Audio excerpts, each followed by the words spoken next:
ვიხავართ მეორე სახლში, ესეთი თეატრი არის და წეგან ვიყურეთ ძალიან კარგ სპექტაკლს და ვესწარით ანა ფრანკს.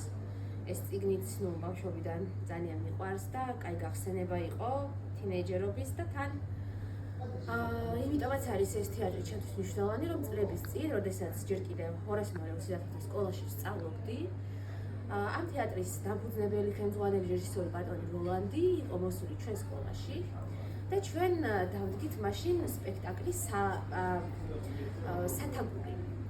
და ეს ჩვენი მეორე გამოცდილება იყო პროფესიონალ რეჟისორთან მუშაობის.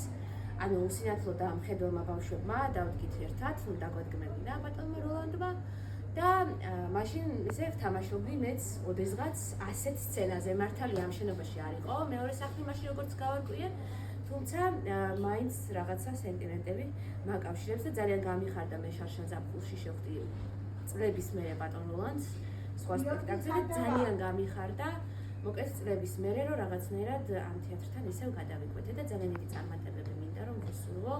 იმიტომ რომ არ აქვს მნიშვნელობა ადამიანი შეიძლება არ გახდე პროფესიონალი მსახიობი, მაგრამ თუნდაც აი სამსახიობო სტუდიაში ბავშვობაში სიარული არის ძალიან კარგი.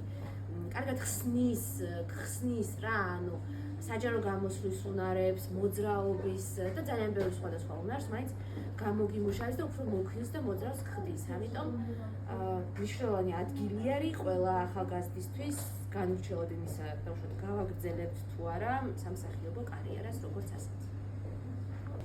მეც სხვათა შორის მინდა გითხრათ, რომ მქონდა შესაძლებლობა სკოლის პერიოდში, რომ სტუდიაში მევლო სამსახიობოში იყვნენ მზად და ქონდათ ის რაღაც მზაობა ინკლუზიის და ძალიან ვნანობ, რომ ამ შესაძლებლობით არ ვისარგებლე, იმიტომ რომ ეს არის ანუ მრავალი უნარი, ეს ხო არ არის მარტო დაკვრა, ან მარტო სიმღერა, ან მარტო ცეკვა, ეს არის ბევრნაირი უნარს სწავლობ ძალიან, ასე რომ ყველას გირჩევთ.